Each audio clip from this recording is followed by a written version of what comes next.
Hey, what's up, guys? This is Dave from NetcodeGuides.com, and today we're going to talk about the state of NA CSGO and why the North American teams can't compete with Europeans.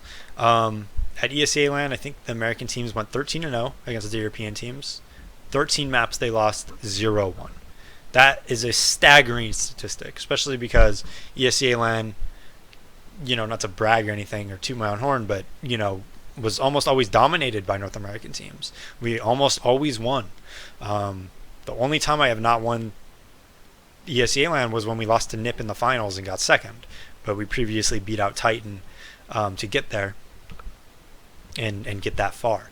So North Americans have always done very well at ESEA LAN, and like I've said before in my Twitter, ESEA LAN is the easiest LAN to perform well at. It's the easiest LAN to play at your peak and play at your best. You have adequate space. It's not noisy. You have days to set up and tone your skills and get used to the setup. Days. You could scrim other teams at ESEA LAN. Okay? It's the perfect LAN to play at your peak. You could deathmatch for 8 hours before your match if you want. You could watch demos before you want. Everyone has their own computer. Everyone is set up for 3 days straight, and you have all the time in the world to anti-strat, to deathmatch, to scrim, to really play at your best. It's a fantastic LAN for the players. By far the best LAN I have ever been to for the players, in my opinion. Every other LAN, you usually get 15 minutes to set up and you play. ESEA LAN, you play your best. Simple as that. So, after that performance, I was reading a lot of comments and things like that, and people are discussing why NA can't compete with Europe. And I'm going to make it really simple for you guys. I mean, I know this is going to suck to hear, but the current crop of players in North America just is not good to compete against these top European teams. Simple as that. It will get better if Hiko and Ska make a team and maybe they could do it. But as of now, the current crop just isn't good enough. Okay? Obviously, in my opinion, 4 of the players who could compete got banned. So there's that. But anyways, I just don't think the players are good enough. And I know you're like, oh, fucking, why is that? That's crap. All these players need is time. That's what everyone says. Everyone says they have the potential, all they need is time. Well, I have some heartbreaking news for you. All these players that you say just need time have been playing CS for many, many, many years. Okay?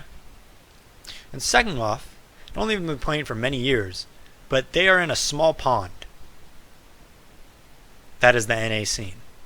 And the Europe is a big ocean, right? They're in a small pond, and they're not even big fish in a small pond, if you know what I'm saying. What I mean by that is, these players that you think have this potential aren't even dominating their own region. So why do you think these players who can't even dominate in North America will compete against the European teams? The disconnect there makes no sense to me. I kind of compare it to something like in basketball. The American NA scene is like China compared to the NBA.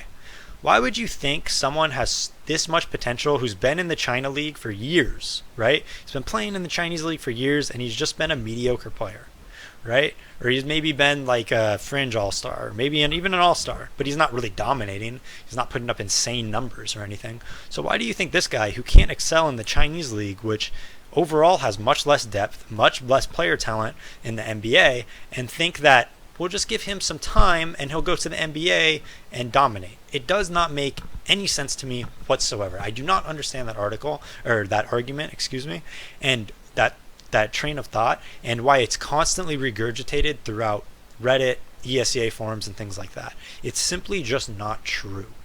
Okay? These players have been playing for years, and they haven't dominated the NA scene. Why do you think in 3 to 6 months, they'll be able to compete with Tier 1 European teams? I don't get it. Okay. The next thing I want to talk about is why this happens. And I'm going to be honest with you. The reason this happens is because everybody has a skill ceiling. Okay? Now, players like Forrest, Shoxy, Get Right, all these incredible players, their skill ceilings are all the way up here. Like Olaf Meister and all these guys, their skill ceilings are all the way up here. They're so fucking good. I don't know why they're so good. I don't know if it's genetics or if they can just process information faster, if it's hand-eye coordination or whatever. I don't know why they're so good, but they are. They're fucking incredible. And to think that anybody just needs 6 months of time and training can become that good is really disrespectful for them, and I think incredibly ignorant. I think it's disrespectful for them because you're basically saying that these really special players can be mimicked and copied by just anybody. And that's just not the case. It's just not. There's a skill ceiling that everyone has in every game. And Olaf Meister and all these great players are up here. And then other players, I'm sorry, they're down here. Okay? It's just how it is. I don't know why that is, but it is what it is. And I don't think that there's many players in the NA scene who have the skill to compete with those players just on a player versus player basis, which means that we don't really have a win condition. What a win condition is like, how do they beat them consistently? You either have to beat someone consistently strategically, or you have to out-aim them, right, and beat them skillfully, or you have to have just better maps than them, right? So those are like win conditions, right? But if you take a team like CLG, who has improved greatly, I mean, honestly, they've improved a lot, but their problem with them is they have no win condition because their skill ceilings are only here against Olaf Meister and JWs and all these guys who are over here, and theirs are down here, so they can't outskill them to win, but then they also can't out-strategy them. Like, strategically, they're very far behind as well. So it's like, well, what's their win condition? Which is another thing I want to talk about. They don't have better maps than these teams and things like that. So how do they ever beat them consistently? It's probably just never going to happen in a best-of-3 scenario. I'm sorry, unless a miracle happens. Maybe, I mean, it could happen, but I think it would take they'd maybe be able to win a best-of-3 5 out of 100 games. No offense to them, they've really done well as a team. But it's just my opinion. Maybe I'm wrong. So we've talked about why this happens, why I just think the players aren't good enough. We've talked about skill ceilings, and we've talked about player peaks, and we've also talked about win conditions, and that's what I wanted to checklist off for this vlog. I hope you guys enjoyed it and gained some insight into how I feel about the NA scene. Thank you guys for watching, and peace out.